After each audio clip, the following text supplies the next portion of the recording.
12 مئی کے قاتلوں کو کرنے والوں کو چوکوں پہ ٹانگوں گا میں مزے کی بات ہے کہ 12 مئی کرنے والا وہی آدمی ہے. اب یہ وہ لوگ ہیں جو اس وقت 12 مئی کے وقت دونوں بہت قریبی تھے. ایک میئر تھے، ایک گورنر تھے، دونوں ایک دوسرے کی تعریف کرتے نہیں تھکتے تھے. یہ دونوں یہ بات کر رہے ہیں اور ڈاکٹر رشید العباد صاحب، الطاف حسین صاحب اور جنرل مشرف صاحب کے بارے میں کہتے رہے. سانحہ بلدیہ ٹاؤن کے حوالے سے انہوں نے دوبارہ تحقیقات کی بات کی. متاثرین کو دی جانے والی امداد پر سانحہ بلدیہ ٹاؤن میں خرد برد کا الزام لگایا. بلدیہ فیکٹری 300 انسانوں کو جلا کے راکھ کر دیا گیا. اس کے بعد اس کے مالکان سے پیسے لیے گئے اور وہ پیسے ان بیچارے غریب انسانوں کے ماں باپ، بہن بچوں، ان کی بیویوں، ان کی بہنوں، ان کی مائیں، ان کے والدین، ان کے بھائیوں کو دینے کے بجائے کچھ زمین فروش لوگ ان پیسوں کو کھا گئے اور کھانے کے بعد ان پیسوں سے کھا بھی گئے، اسلحہ بھی لیا اور عیاشیاں بھی کی. میں آج آپ کو یقین دلاتا ہوں اس میں کوئی بھی ہو، میں نے ڈی جی نیب کو انسٹرکشن دے دی ہیں اور ان کو یہ کہا ہے کہ اگر کسی بھی مصلحت کے طور پہ وائٹو لگا کے کسی کا بھی نام مٹایا گیا ہو جی آئی ٹی سے، اس کو واپس لکھیں اور کسی کو نہ بخشیں، ہر ایک کو سزا دیں. ڈاکٹر رشید العباد ظاہر پاک سے زمین پارٹی کی طرف اشارہ کر رہے تھے. اتنی بڑی انسٹرکشنز دی تھی، کیا ہوا نہیں پتا. ان کے اپنے سینے میں کیا راز تھا، کیا ہوا نہیں پتا. استعفیٰ دیتے ہی مجھ سے چلے گئے.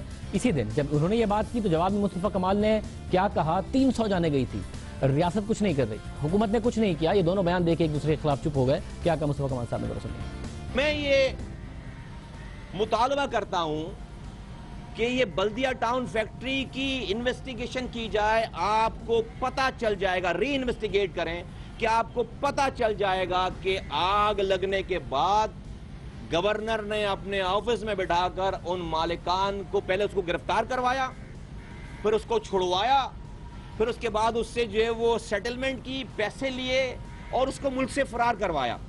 بلدیہ ٹاؤن جیسے سانحہ کی اثر نو تحقیقات کرا کر کلپریٹس کو بالکل ہمارے پاس جو انفارمیشن ہم کنٹریبیوٹ کریں گے، بالکل ان کو جو ہے وہ تختہ دار پر لٹکایا جائے. اور میں گارنٹی کے ساتھ کہتا ہوں کہ جیسی انویسٹیگیشن شروع ہوگی اس کے سرے جو ہے وہ گورنر ہاؤس سے اس گورنر ہاؤس میں ملیں گے اور رشوت العباد would be the biggest culprit. کتنی بڑی بڑی باتیں ہیں. 300 لوگوں کی جان گئی اور اس کے بعد بھی ریاست، حکومت ٹس سے مس نہیں ہوئی.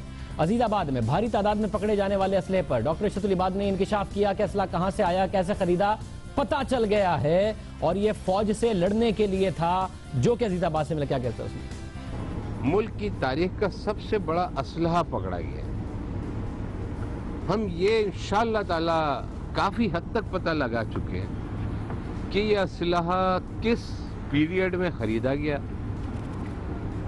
کہاں سے خریدا گیا، کن لوگوں نے خریدا. تو یہ ٹارگٹ کلنگ کے لیے نہیں خریدے گئے تھے. یہ اسلحے خریدے گئے تھے فوج سے لڑنے کے لیے. یہ فوجی اسلحہ ہے جو کہ احتمال یہ ہے کہ یہ فوج سے لڑنے کے لیے خریدا گیا تھا یا رینجر سے لڑنے کے لیے خریدا گیا تھا یا لا انفورسمنٹ ایجنسیز پولیس سے لڑنے کے لیے. سیاسی ذمہ دار تھے.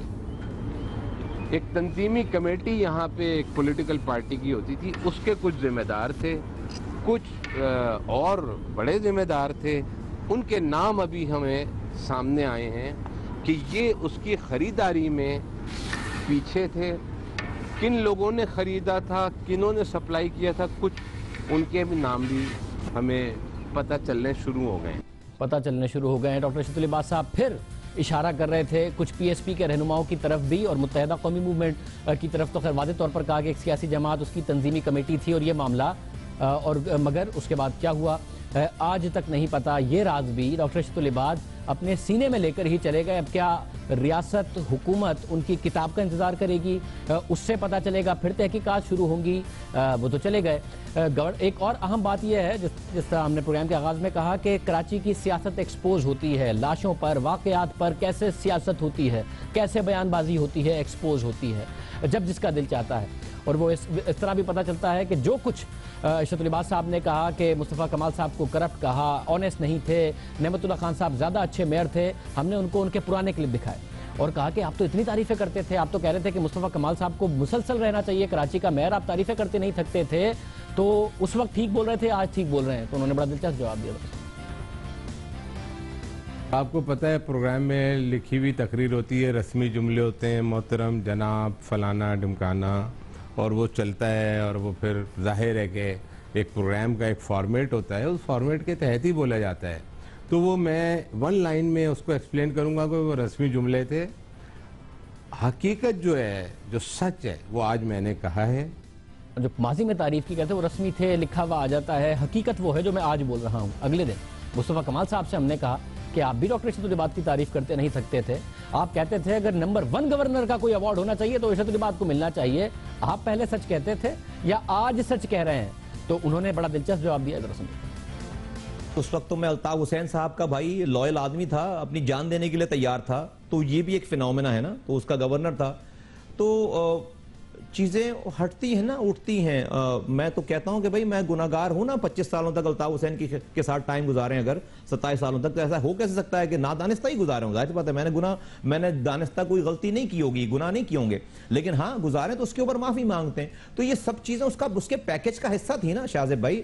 آج میں ڈیڈ یو مین اٹ؟ عشرت العباد صاحب سے میں نے پوچھا تو انہوں نے کہا کہ یہ لکھ کے آ جاتا ہے تو میں نے کہہ دیا، بٹ جب آپ کہہ رہے تھے تو ڈیڈ یو مین اٹ؟ جب آپ نے کہا کہ یہ دنیا کا نمبر 1 گورنر ہے اور میری ٹیم نہ ڈیلیور کر سکتی؟ یس باس، میں منافق آدمی نہیں ہوں، بالکل آئی مینٹ اٹ، میں منافق آدمی نہیں ہوں، میں تو بالکل میں کہوں، میں تقریر میرے پاس بھی پی آر اوز اور سارے لوگوں کی پوری ایک ٹیم ہوتی تھی، نہیں ایسا نہیں، میں نے بولی یہ والی بات اور میں اون کرتا ہوں۔ مصطفیٰ کمال صاحب نے کہا میں معافی بھی مانگتا ہوں اور میں اون کرتا ہوں، منافق نہیں ہوں، اس وقت بھی جو کہہ رہا تھا وہ آئی مینٹ اٹ، اور آج بھی جو کہہ رہا ہوں آئی مین اٹ۔ اس کے علاوہ یہ وہ تبدیلی ہے جو 8 سال میں آئی ہے ان دونوں پرسنالٹیز میں، مگر 1.5 سال کی تبدیلی ہے۔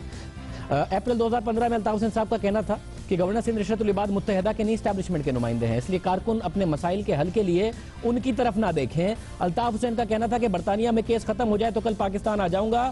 عشرت العباد ایم کیو ایم سے نہ کوئی تحریکی تنظیمی تعلق ہے، نہ کوئی واسطہ، چھاپے مارے جا رہے ہیں اور ان تمام باتوں پر گورنر سندھ خاموش ہیں۔ شدید ناراضی اسٹیبلشمنٹ کا انہیں کہا گیا کہ یہ مہرہ ہیں، اور اس کے بعد جب آج نہال ہاشمی صاحب نے کچھ کہا گورنر صاحب کے لیے تو متحدہ نے خدمات گنوا دی کہ زبردست کیا سروسز تھی عشرت العباد صاحب کی۔ نہال ہاشمی صاحب تسلیم کر لیجئے کہ آپ نے بہت غلط الفاظ استعمال کیے گورنر کے بارے میں، جس نے 14 سال تک سندھ کی نہیں پاکستان کی خدمت کی ہے، جس کے بارے میں اس کے حامی نہیں مخالفین بھی کہتے تھے، اس کی تعریف کرتے تھے۔ یہ جو گورنر صاحب کا رابطہ نہیں تھا، جو ذکر نہیں ہو رہا تھا، جو استعفے کے مطالبے، برائیاں سب تھیں، وہ ایک دم تبدیل ہو گیا اور تعریفوں میں بدل گیا۔ یہ تبدیلی 1.5 سال میں آئی ہے، مگر نہال ہاشمی صاحب میں خود میں تبدیلی 4 گھنٹے میں آ گئی ہے۔ مصطفیٰ کمال عشرت العباد صاحب کی رائے ایک دوسرے کے بارے میں 8 سال میں، یہاں 1.5 سال میں 4 گھنٹے میں نہال ہاشمی صاحب نے جو رائے دی تھی، انہوں نے کہا میں تو گورنر صاحب کا نام ہی نہیں لیا۔ کہا کیا تھا ذرا سنیے۔ پہلے آمریت کے دور کے لوگ تھے، آج الطاف حسین کے دور کا خاتمہ ہو گیا، آج پاکستان کو نہ ماننے والوں کے دور کا خاتمہ ہوا۔ آج سے 14 سال پہلے مشرف کے دور میں ایسے لوگوں نے یہاں پہ ڈیرا ڈالا تھا جو پاکستان کے خلاف تھے۔ آج مسلم لیگ کی یہاں پہ ڈیرا ہے، الحمدللہ آج محمد نواز شریف کے چاہنے والے ہیں، آج پاکستان کے جمہوری لوگ کے، آج پاکستان کے عام آدمیوں کے چاہنے والے ہیں۔ جو دہشت گرد تنظیم نے یہاں پہ ڈیرا ڈالا تھا، آج دہشت کی آخری علامت کو مٹا دی گئی اور آج جمہوریت کی اور آئین کی صحیح علامت یہاں پہ موجود ہے۔ کراچی کے لیڈر نون لیگ کے کراچی میں بولے، مگر جواب اسلام آباد سے آیا کہ ان کی اپنی رائے ہے، اور اس کے بعد نہال ہاشمی صاحب بدل گئے۔ یہ بڑا اسٹریٹ بات کر رہے تھے کہ کون چلا گیا گورنر ہاؤس سے اور کیا معاملہ تھا اور دہشت گردی کی علامت، اس کے بعد کہتے ہیں کہ میں تو نہیں کہہ رہا تھا۔ نہال ہاشمی صاحب سے پوچھیں گے کس کے کہنے پر آپ بدلے، مگر جہاں یہ دونوں ایک دوسرے پر الزام لگا رہے ہیں، عشرت العباد صاحب اور مصطفیٰ کمال صاحب، وہاں مشرف صاحب دونوں کی تعریف کر رہے ہیں۔ یہ ذرا جنرل صاحب اگر 2 نام لوں، آپ دونوں شخصیات کو جانتے ہیں، ایک گورنر عشرت العباد ہے، دوسرے مصطفیٰ کمال ہے، کون بہتر لیڈر ہے ان دونوں میں سے؟